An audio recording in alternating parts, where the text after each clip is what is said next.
Bonjour chers internautes, j'espère que vous allez bien. Alors c'est DJ Mathieu te dafa am benn mbir boo xamante ni dafa am ci suñu actualité bi. Il est de notre devoir vraiment d'y apporter un peu d'éclaircissement, comme on a l'habitude vraiment de le partager avec nos internautes. Et aujourd'hui dafa am benn fait boo xamante dafa commencé am ci société bi du lenn lu dul l'élection donc jëm ci li nga xam ne moo daal di nekk les conseils consultatifs des jeunes du Sénégal. Parce que dañu remarqué pendant quelques temps, depuis quelques jours je vais dire, dañuy assister également à une vaste campagne de désinformation portée également par une partie de l'opposition sénégalaise et aussi une autre partie, certains presses donc du Sénégal. ñuy def benn désinformation sous prétexte que parti Pastef dafa daal di perdre li nga xam ne moom moo jëm sur les élections. Alors il est de notre devoir vraiment de sortir et d'y apporter également quelques éclaircissements. Alors pour rappel, il faut ñu comprendre que les élections du Conseil consultatif des jeunes du Sénégal déjà wax ne c'est une coloration politique parce que am na ñu bëri ñuy génne ñuy wax ne Pastef a été laminé donc dans toute l'étendue du territoire sénégalaise et aussi dem ba di wax ne sax la jeunesse sénégalaise a tourné le dos donc à Pastef. Mais pour man wax loolu c'est de ne pas comprendre les fondamentaux même donc de cette élection, voire même donc l'objectif même du Conseil. Alors pour rappel, vous rappelez que le Conseil dafa dal di nekk benn instance boo xam ne déjà c'est apolitique. Il faut que déjà les Sénégalais puissent comprendre ça.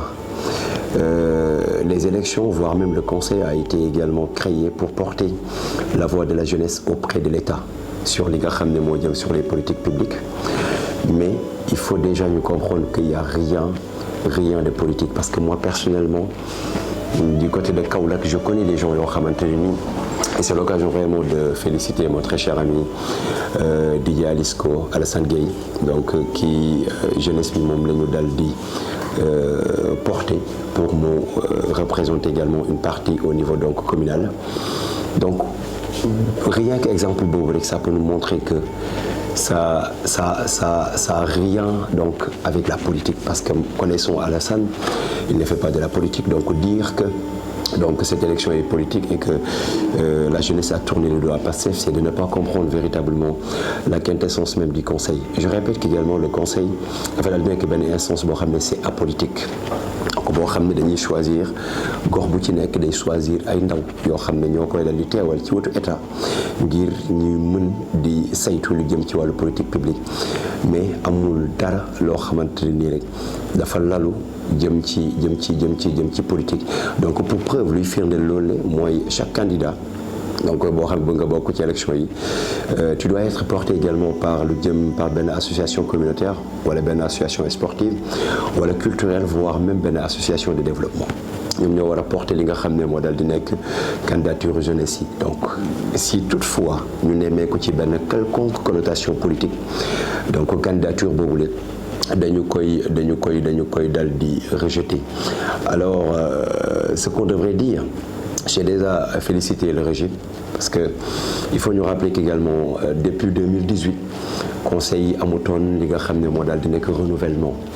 Donc depuis le nouveau régime bañ daal di ñëwee par décret présidentiel ñu décider vraiment gën a impliquer ñi nga xam ñoo nekk ndaw yi sur la gestion même du politique publique ak lu jëm ci politique gu état. Donc féliciter leen déjà pendant presque 2 ans lañ fi defagum mais on a remarqué vraiment les avancées considérablement donc ngir gën a mën a renouveler li nga xam moo nekk instance yooyu ma rappelé leen également depuis 2018 amutoon benn coppeeku woo xam ne jot na am ci wàllu woowule. rappelé leen rek que élection yi wala conseil yi dafa dal di nekk li nga xam ne moo dal di nekk benn tribune boo xam ne ndaw yi ñu dal di tànn ñoom dañuy mën di participer ci lu jëm ci li nga xam ne moo dal di nekk politique publique bu état bu Sénégal nag man honnêtement je commence à avoir peur parce que dire que loo xamante ni dañu ko def ay jeunes yoo xam ne c'est des acteurs de développement ay jeunes yoo xam ne c'est des porteurs de projets ay jeunes yoo xam ne dañuy œuvrer positivement dans leur commune dans leur localité respective ñoom ñoo ci daal di participer seen i moroom yi ndaw yebal leen et que y a des politiciens très professionnels yoo xamante ni ils vont vraiment et aussi une partie donc bu média bu Sénégal bëgg a jël mbir yi jox ko beneen coloration politique man je vais dire que c'est de ne pas comprendre même la quintessence voire même l'importance donc de ces élections yoo xam ne dafa regorger énormément de particularités parce qu'il faut comprendre que la jeunesse n'a jamais été écoutée dans ce pays ndaw yi dañu leen seetaanoon ñoom rek ñu nekk ci seen wàll ndaw yi dañu leen seetaanoon ci lépp lu jëm ci wàllu gestion parce que dañu jëloon ndaw yi éjecté leen tegee leen ne mais maintenant quand on organise li nga xam ne moo daal di nekk ay élections ngir tànn ñenn ñoo xam ne ay ndaw lañ seen i moromi ndaw yebal leen ñu dem war a mën a toogal seen ay ndaw foofule man je trouve que c'était vraiment l'occasion propice vraiment pour tous les Sénégalais d'applaudir cette initiative mais de ne pas dériver li nga xam ne moom moo ci jot a xew sur les faits politiques donc mbir bi newutoon jotaayu politique